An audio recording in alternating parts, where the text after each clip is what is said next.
Segunda-feira, 3 de agosto de 2026, hora do Café com Cossenza, que entrega tênis fresquinho toda manhã, sempre com informação e opinião embasada e filtrada na temperatura certa. Hoje eu vou falar sobre os títulos de Laura Pigossi e Carol Meligeni, uma ótima semana para as duas brasileiras.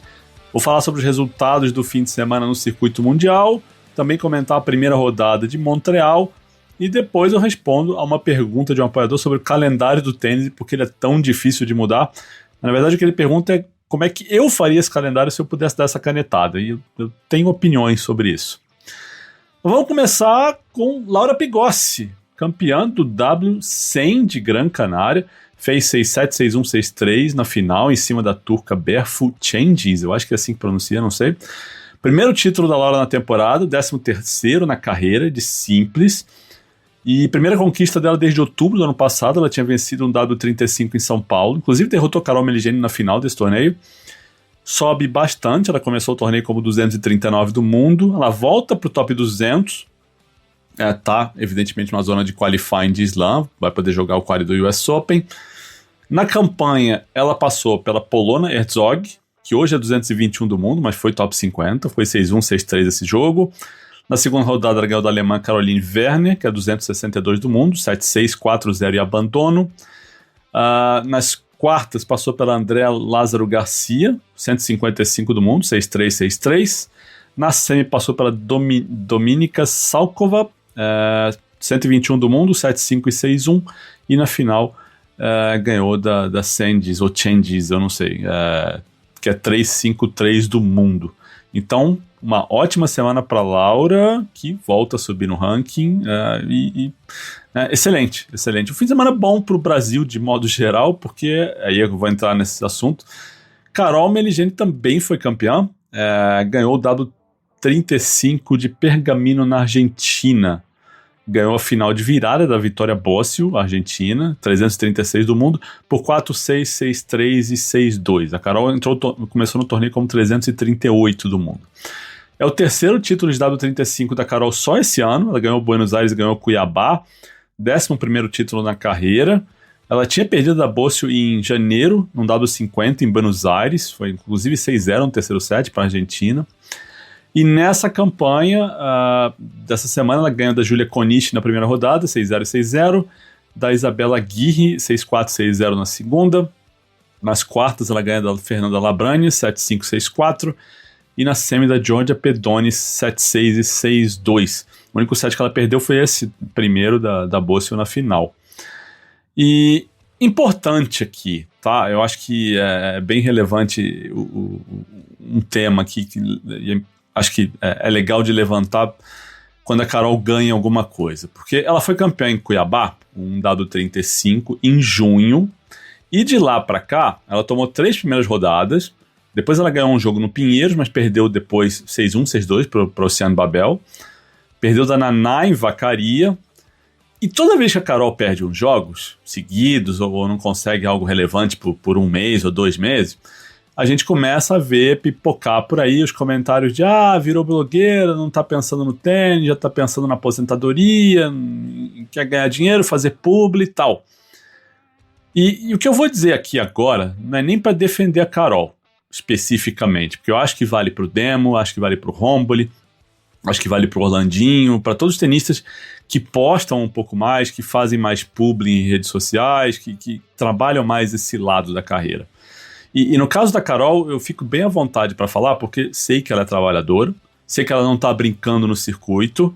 Aliás, quem faz o calendário que a Carol faz, jogando esse tipo de torneio, com esse tipo de prize money, não faz isso por passatempo, né? Ela rala.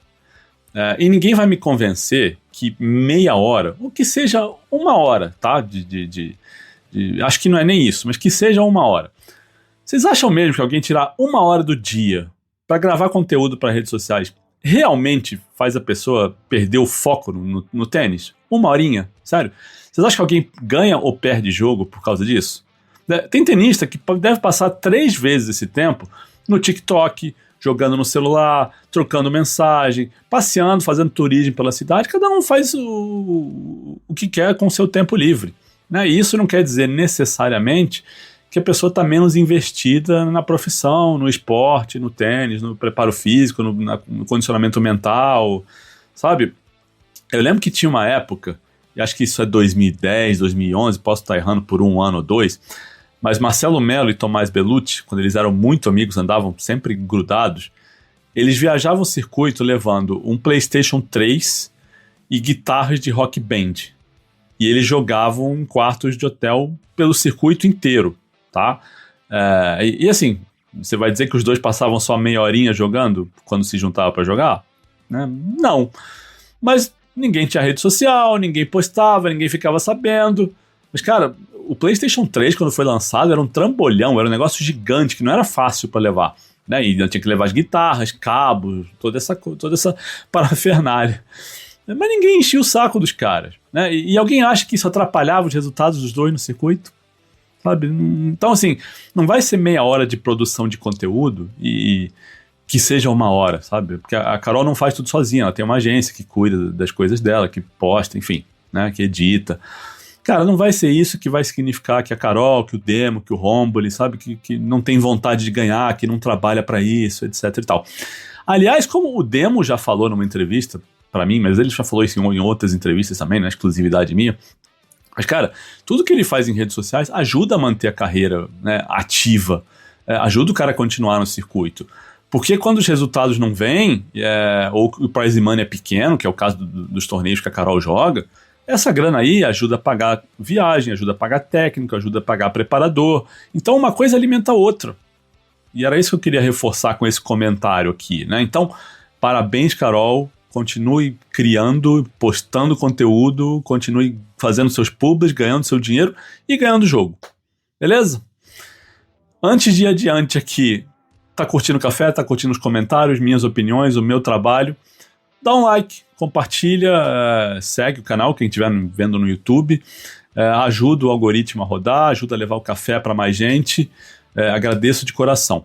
E quem quiser saber mais como apoiar o meu trabalho, apoiar o Saque Voleio, apoiar minhas redes, o Café com Cossenza, dá uma olhada lá no nosso Apoia-se, o endereço é apoia.se/saque e voleio, e lá tá tudo descrito, os conteúdos que eu entrego com exclusividade para os apoiadores, os valores, como apoiar, enfim. E se tiver alguma dúvida, manda DM para mim no Instagram, eu explico direitinho o que eu entrego, o que eu não entrego, como entrego, onde entrego, tá? Mas os valores são feitos pelo Apoia-se mesmo, tá? Não rola Pix para mim direto, é tudo feito via Apoia-se, tá? Bora ver os campeões da semana, então. Enquanto eu tô gravando isso aqui, o Washington não tinha acabado. Choveu ontem, domingo. Eu tô falando ontem, mas na verdade eu tô gravando hoje, domingo, né? Mas só pra vocês entenderem. Choveu no domingo, e a final feminina entre Pegula e Yala, inclusive a Yala tinha derrotado Naomi Osaka, resultado interessante. A final estava interrompida com 6-4 e 1-2 para Pegula no segundo set. E a final masculina seria entre Fritz e Roda, que começaria depois da final feminina. Enquanto eu tô gravando isso, a programação ainda não foi adiada. Né? Lá tá uma hora menos, então tem uma margem aí. Mas se a coisa se esticar, talvez a gente comente esses resultados no podcast de terça-feira, de amanhã. Aliás, Roda com outro bom resultado, tá entrando no top 20 e enchendo de combustível a turma que acha que João Fonseca deveria estar jogando em Washington, deveria estar jogando Los Cabos, deveria estar jogando mais, subindo mais no ranking. Falei sobre isso no episódio de sábado, não vou repetir agora, vocês sabem o que eu acho do calendário do João. Falei como eu acho que isso afeta Montreal, afeta lá na frente, então não vou esticar demais a coisa aqui, mas vocês sabem o que eu acho. Em Memphis, no WTA, o resultado que mais chamou a atenção da semana, eu acho, né, se a gente tirar o Washington, que não acabou enquanto eu tô gravando, mas Kristina Lyutova, russa, 16 anos, foi campeã, derrotou na final a Daria Vidmanova, 1-6, 6-1, 6-3, e vai subir para 126 no ranking. Isso era o live ranking quando eu olhei. Sequência impressionante da Lyutova esse ano, porque em maio ela ganha um W100 em Indian Harbor Beach, que é na Flórida. Na sequência ela ganha um W100 em Sumter, faz o quarta de final no W100 de Cary, ou seja, 3 W100 seguidos nos Estados Unidos, e essa semana ela furou o quali em Memphis, derrotou uma top 20, que foi a Alexandrova, derrotou 3 top 100, As outras duas foram a Maya Joint e a Kate McNally, e acabou campeã. E foi o primeiro torneio de nível WTA que ela jogou. Não é pouca coisa para 16 anos, não. Então, olhemos com mais atenção para ela. Ela não é esse tipo de tenista que entra distribuindo pancada o jogo inteiro. Ela é mais trocadora de bola. Inclusive, acho que o saque dela precisa ser trabalhado. Ok, ela tem 16 anos ainda. Mas ela não é um fenômeno que vai sair ganhando um monte de títulos semana que vem, ou, né, quando ela começar a jogar torneios maiores. Tá? Mas é bom prestar atenção, porque 16 anos, tem margem para crescer, tem margem para ganhar potência. Mas ela é uma tenista que troca muita bola, não tem vergonha de dar spinzão, não tem vergonha de dar lob do fundo de quadra, né, de dar balão mesmo. Então vale ficar de olho nela, porque um resultado desse com 16 anos não acontece sempre. E em Los Cabos, o Artur Gé foi campeão. Fez 6-3, 6-4 em cima do Shapovalov na final. 21 anos, outro aí perto da geração Fonseca, conquistando um título. E vocês gostam, né? Falem aí que o João deveria estar jogando Los Cabos, ganhando 250 pontinhos na molezinha. Mas foi uma campanha boa do Gé, que também passou pelo Francisco Cerúndolo nas quartas de final, né? E o Gé só tinha 3 vitórias em nível ATP até esta semana que passou. E agora tem um título em uma final disputada. Interessante, relevante também. E só para completar um assunto aqui, já que eu citei João Fonseca em 2 comentários separados, e quando eu falei sobre a chave de Montreal, ainda não se sabia quem seriam os qualifiers que podiam enfrentar João Fonseca na segunda rodada. O João, como cabeça de chave, estreia na segunda fase, e o sorteio botou ele contra o vencedor de um jogo entre 2 qualifiers. E esses 2 qualifiers são o Stefanos Tsitsipas, olha só, e o americano Martin Damm. Aliás, antes de falar isso, deixa eu fazer uma correção. No último podcast de sábado, eu disse que quem jogaria com o João chegaria com 3 partidas nas costas, mas na verdade vão ser 2, né? Porque o quali em Montreal só tem uma rodada. Já tinha sido assim ano passado, e eu esqueci, eu não lembrava. Até 2024 eram 2 rodadas para entrar na chave.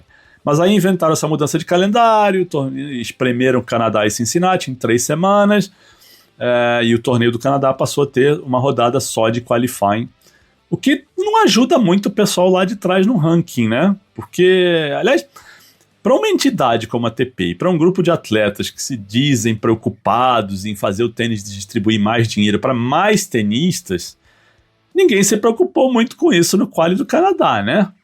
Mas beleza, tem mais premiação para a chave principal, para quem já está ganhando bastante dinheiro, e ninguém fala mais nisso. Agora, voltando ao João. O Dem já foi top 50, despencou, vem subindo devagar no ranking, mas consistentemente desde abril do ano passado. Está em Montreal como 104 do mundo, ganhou do Henrique Rocha no quali. E o Tsitsipas vem numa ascendente, até porque piorar para o padrão dele estava difícil. Mas ele vem jogando melhor desde a temporada de Saibro, ganhou o Gstad agora no fim do mês. E em Washington ele entrou ali, perdeu do Deminal, que era o cabeça 1 na primeira rodada, mas aí também, né, 3-7, nada absurdo. Mas passou por esse quali aí em Montreal e é favorito para enfrentar o João, né? Eu vou falar mais sobre esse assunto se acontecer, mas também não acho que enfrentar o Tsitsipas seja um encaixe ruim para o João, não, viu? O João até ganhou o Tsitsipas na Copa Davis do ano passado, na Grécia, mas acho que é um cenário bem diferente para os dois hoje. Eu acho que o João é um tenista melhor do que aquele de Atenas. Foi Atenas, né? Não sei, não lembro a cidade agora. Mas também acho que o Tsitsipas está melhor do que naquela fase. Enfim, vamos deixar rolar esse jogo de primeira rodada, que aliás é nessa segunda-feira, o último jogo da quadra central. E depois que acabar, a gente tiver a definição do adversário, eu comento aqui o que esperar dessa estreia do João, contra quem quer que seja, né? Para terminar, tem uma pergunta de apoiador, mas é uma pergunta legal sobre calendário, e é uma pergunta do Pedro Melo. Aliás, antes disso, né? Cafezinho de Boteco está guardado aqui para algum dia estratégico. Já tem 3 sugestões muito legais aqui que estão engatilhadas. Uma sobre meus jogos de Copa Davis favoritos, uma sobre meus voleadores preferidos, uma sobre os tenistas que eu acho que são mais inteligentes. Tem também uma aqui sobre meu top 3 de finais de slam, onde os 2 adversários estiveram no seu melhor nível. Essa é difícil. Eu tô numa dúvida cruel aqui antes de terminar esse top 3. Mas está guardado, estão guardadas as ideias e esse cafezinho de boteco vai sair em algum momento dessa semana, né? Até porque esses Masters 1000 de 2 semanas vai ter dia que não tem nada espetacular para falar, e esse torneio de Montreal ainda não tem Alcaraz, não tem Djokovic, não tem Sinner, enfim, né? Um dia que não tiver João Fonseca jogando, a gente faz um cafezinho de boteco com um pouquinho mais de tempo. Mas para terminar o café de hoje, a pergunta do Pedro Mello é a seguinte: se você tivesse a caneta na mão, como encaixaria os torneios para fazer o calendário ideal? Seria muito louco, Pedro, porque pensando só nos pisos, tá? E assim, tem muita variável aí nessa equação. Mas vamos supor que eu possa fazer o que eu quiser, independente de qualquer coisa. Mas se for para pensar só nos pisos, eu jogaria, por exemplo, Indian Wells e Miami para antes do Australian Open. Para janeiro ou fevereiro, e o Australian Open um pouquinho mais tarde. Mas é meio que loucura, né? Porque aí você faria Indian Wells e Miami, 2 torneios no hemisfério norte, no inverno, para depois os caras viajarem para a Austrália, né? Atravessar o mundo e jogar um slam. Enfraqueceria um desses, provavelmente o segundo desses Masters 1000. Mas ficaria mais perto com o que acontece na temporada europeia de Saibro. Você tem 2 Masters 1000 e depois um slam. Mas essa mudança acho que faria uma coisa muito interessante, que seria o seguinte, né? Você faria, sei lá, Indian Wells, Miami, ou o contrário, né? Miami, Indian Wells, porque aí você atravessa o Pacífico e já está na Austrália, aí joga Melbourne, e depois você começa a temporada sul-americana de Saibro, supondo que ainda continue no Saibro por alguns anos, mas essa temporada sul-americana de Saibro emendaria com a temporada europeia de Saibro, que eu acharia interessante, né? E você faria, sei lá, Buenos Aires, Rio, Santiago, qualquer que seja a ordem, para mim não faz muita diferença. E aí você emendaria com Monte Carlo, Barcelona, Madrid, Roma e Roland Garros, né? E não mexeria muito mais no resto, não. Acho que o resto está bem resolvido. Já vou falar um pouquinho sobre a temporada de grama, mas de modo geral, eu acabaria com os Masters de 2 semanas. Madrid, Roma, Cincinnati, Xangai, ia ser tudo uma semaninha. Mas isso também, cara, parece inviável por causa do aspecto financeiro, né? Hoje em dia todo mundo quer mais dinheiro, quer vender mais ingressos. Vai ser difícil voltar esses Masters para uma semana, ou pelo menos no futuro próximo, tá? Talvez lá na frente, mas eu tô achando difícil. Tem uma tendência de elitizar o esporte que é preocupante no futebol também, no tênis, enfim, né? Tem gente... Outro dia eu tava vendo um podcast, eu não lembro agora qual foi, mas eu vi um corte que às vezes tinha alguém falando que a ATP, parecia que a ATP queria transformar o tênis na Fórmula 1. Você só tem 20 pilotos ou 22 pilotos e acabou ali e fim de papo. Porque parece ser a tendência, né? Quando você começa a pensar em tirar dupla, porque a dupla não dá dinheiro, você estabelece um precedente perigoso. Porque, é a dupla que não dá dinheiro, beleza. E daqui a pouco você vai cortar o quê? Você vai cortar os ITFs, que não dão dinheiro. Você vai cortar o quality simples, que não dá dinheiro. Daqui a pouco você olha para os 1000, para os 500 e para os 250, você vai cortar os 250, que eles também não vão dar dinheiro. Então, entende o perigo do processo? Começa e vai terminar onde isso? Mas, voltando a falar, né? No que eu chamo de MMAC, ou Mundo Maravilhoso de Alexandre Cossenza, eu colocaria uma semana a mais na temporada de grama. Eu transformaria Halle ou Queens em Masters 1000, né, de uma semana só, pelo amor de Deus. Mas isso separaria os torneios de data, né? Ou seja, numa semana um 500, na outra o 1000. E acho que até agradaria aos dois, porque eles deixariam de competir diretamente entre eles, né? A não ser que algum ricaço do Oriente Médio invente um torneio de grama num deserto artificial ou num oásis artificial, oferecendo zilhões de dólares, aí eu faria o Infantino, venderia o Masters 1000 para lá e deixaria Queens e Halle brigando aí do jeito que é hoje, com os 2.500 na mesma semana. Mas é loucura. Tô falando aqui de brincadeira, claro. Falando sério agora, é muito difícil mexer nos torneios, né, grandes, porque não é só o calendário do tênis, que acho que é o que muita gente pensa, porque é o que você vê de imediato. Mas tem os calendários das cidades. E cidades grandes, ou até cidades médias, tem seu calendário de eventos, às vezes uma coisa bate com a outra. Vamos, né, Indian Wells, por exemplo, no fim de fevereiro, esse ano, 2027, acho que começa em 28 de fevereiro e vai até 14 de março. Mas vamos supor que você queira mudar para abril. Em abril tem Coachella ali. E aí você cria um conflito de eventos que não é legal para a cidade. O bom para a cidade é você ter um calendário separando as coisas para manter a economia da cidade rodando o ano inteiro. Então você tem essa preocupação toda. Se você tira o Masters 1000 de Miami e passa para outra data, você de repente cria um conflito e deixa um buraco ali em Miami. Né? E Miami, para piorar, ainda tem um estádio que tem um calendário regular de eventos. Um mês depois do Miami Open tem o Grande Prêmio de Fórmula 1. Né? Quem foi lá, e eu mostrei para os apoiadores, postei nas redes sociais, durante o Masters 1000 de Miami, o WTA 1000, né? É um torneio combinado, já tem obra, tem arquibancada de Fórmula 1 subindo, tem coisa sendo feita lá, porque é um mês esse ano foi um mês de diferença. Então, e além disso, tem a questão das estações do ano. Você não pode mexer muito, por exemplo, no calendário europeu indoor. Sabe, como é que você vai fazer Roland Garros em, sei lá, se fosse o caso, Roland Garros em novembro, no começo no fim do outono, começo do inverno? Não dá. É por isso que os torneios do segundo semestre são indoor, né? Ali, Basileia, Viena, Paris, é tudo indoor, porque é frio. Não tem muito que fugir, né? E aí volta o que eu falei no começo desse comentário aqui. Se você bota Miami em janeiro, é frio. E de noite, então, quer dizer, não é que é gelado, mas é diferente para você jogar tênis. Né? Em Miami e Indian Wells. Tem uma diferença de temperatura considerável. Então, isso tem que ser levado, né, em consideração. E isso vale para o ano inteiro. Então, e outra, né? Qualquer mudança de calendário precisa de aprovação de torneios, de tenistas, de conselhos, né? É um processo burocrático, complicado, político, não é chegar e mudar esse ou aquele, ou porque esse ou aquele quer, né? É bem complicado. Mas como o Pedro sugeriu que eu pudesse dar essa canetada, minha canetada seria essa. Eu mudaria, principalmente, eu tiraria os 1000 de 2 semanas, deixaria só Indian Wells e Miami, mas colocaria Indian Wells e Miami fazendo essa loucura dos 2 torneios no frio antes da Austrália, que seria louco, né? 2 torneios no fim de inverno e aí você vai para a Austrália e joga no calor.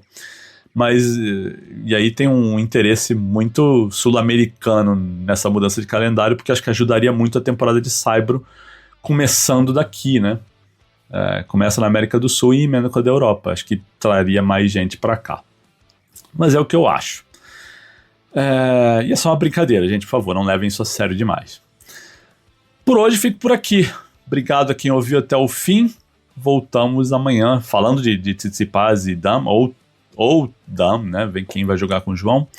E o que mais rolar nessas finais de Washington aí. Se é que elas vão terminar no domingo ou nessa segunda-feira, enfim. Vamos ver o que acontece.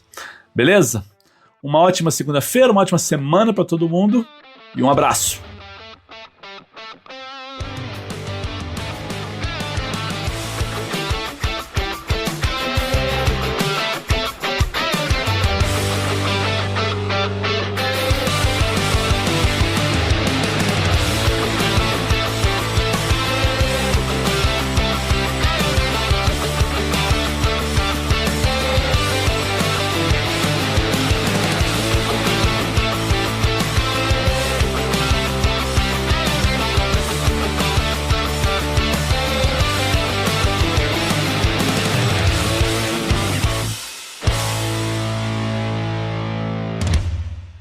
Inscreva-se no canal e dê o like.